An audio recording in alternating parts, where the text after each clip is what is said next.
السلام عليكم، ازيكم يا جماعه؟ عاملين ايه؟ حابب النهارده اتكلم عن موضوع انضمام محمد صلاح لمنتخب مصر والازمه الدايره اللي كل شويه محمد صلاح جاي، محمد صلاح مصاب، كابتن حسام حسن لا لازم محمد صلاح يجي، لا خلوه، لا نجيبه ما نلعبوش. القصه الطويله العريضه اللي مش هنخلص منها طول ما كابتن حسام هو مدير المنتخب وطول ما محمد صلاح لسه بيلعب. طيب القصه وصلت لفين؟ القصه يا جماعه ان في بطوله وديه في الامارات ومنتخب مصر هيلعب في البطوله دي في التوقف اللي كمان كام يوم. طيب حسام حسن عايز يجرب مجموعته وعايز يلعب في البطوله دي. ممكن الناس تقول بلاش تاخد محمد صلاح، حلو علشان هو مصاب.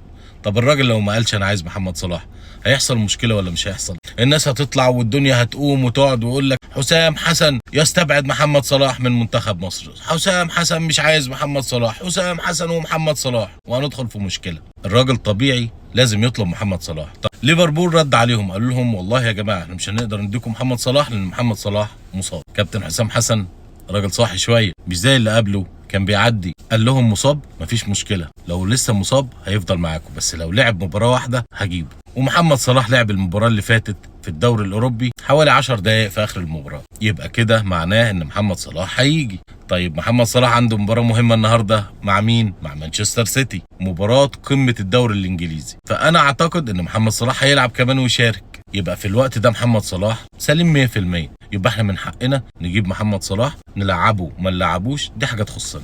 وده اللي انا متوقعه من حسام حسن وهو ده اللي هيفضل متمسك بيه. بس بقى طلع كده اتفاق ودي بين اتحاد الكوره وبين اداره نادي ليفربول، وده لسه مش ناس كتير قوي تعرفه، ان محمد صلاح ما يلعبش في فتره التوقف الدولي ده، بحيث ان هو يقدر يعمل زي ريكفري للاصابه بتاعته ويرجع يكون احسن من الاول. في مقابل ان هو التوقف اللي جاي في شهر يونيو ينضم محمد صلاح للمنتخب. ايه يا جماعه؟ هو ايه؟ هو كده يعني سيبوه لنا المره دي واحنا هنبقى نديهولكم المره الجايه؟ لا، بس حسام حسن رافض الموضوع لحد النهارده ولسه ما وافقش عليه، ولسه هنشوف حسام حسن هيعمل ايه. قدامنا يوم او يومين او يمكن النهارده حسام حسن يطلع القائمه الاخيره، ولو فيها محمد صلاح، محمد صلاح مجبر يجي المنتخب. يا اما في اللحظه دي هتقوم الدنيا ومش هتقعد مع حسام حسن، ومحمد صلاح ممكن ما يلمسهاش تاني طول ما حسام حسن موجود. فانا اتمنى ان احنا نتحلى كده بالعقل، نبقى عاقلين شويه ونحسب الامور صح ونشوف. والله محمد صلاح لو لسه ما استعدش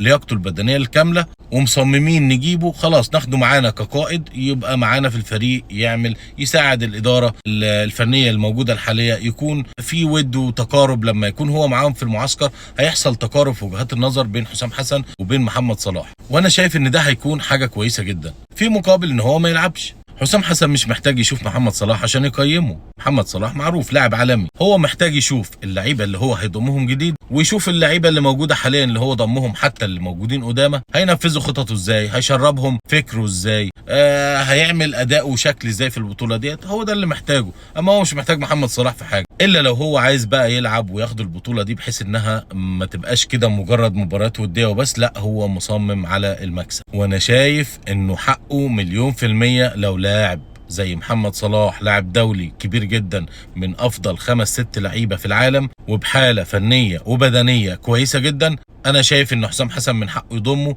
وان هو يستفيد بيه ويلعب مع الفريق ايا كانت المباريات بقى، وديه مش وديه ملناش علاقه. اصل محمد صلاح مش متفقين معاه ولا كاتبين عقد مثلا ان هو يلعب معانا الماتشات الرسميه بس والوديه، لا، ليفربول مش هتمشينا على مزاجها، ده اللاعب بتاعنا ولاعب منتخب مصر، يا اما يجي ويمشي حسب ما احنا عايزين، يا اما يخليه هناك وما يجيش خالص. ودي وجهه نظري، موضوع منتهي. مع كامل حبي وتقديري لمحمد صلاح وبدون والله عصبيه وبدون اي حاجه، انا شايف ان هو ده الصح. محمد صلاح سليم، يبقى حسام حسن هو له كامل الحريه ان هو يضمه او ما يضموش، له كامل الحريه ان هو يلعبه او ما يلعبوش. اما بقى نفضل نقول محمد صلاح اصله بيلعب في ليفربول ووراه مباريات مهمه ووراه ما اعرفش ايه، والدوري الانجليزي هيضيع، والدوري ما اعرفش الاوروبي وما اعرفش ايه، اصله دي ماتشات وديه بلاش يلعب معانا في المنتخب، لا معلش ليفربول ولا حتى الدوري الاوروبي ولا الدوري الانجليزي ما يهمناش في حاجه. احنا كجماهير مصريه اللي يهمنا منتخب مصر. انا يهمني محمد صلاح يجي يلعب عندي في منتخب مصر، يفرحني،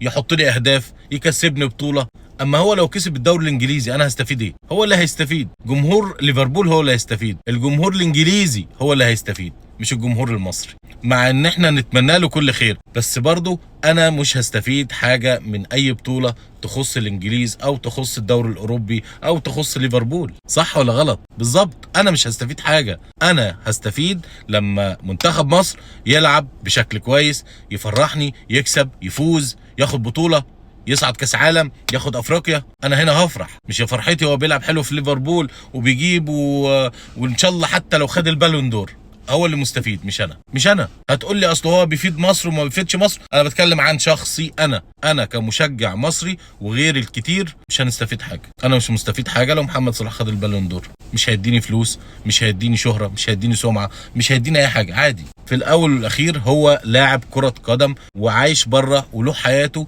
وفي الاخر هو مصري. اذا ما فادنيش يبقى ما يلزمنيش. وبكده نكون وصلنا لنهايه الفيديو. شكرا ليكم، سلام.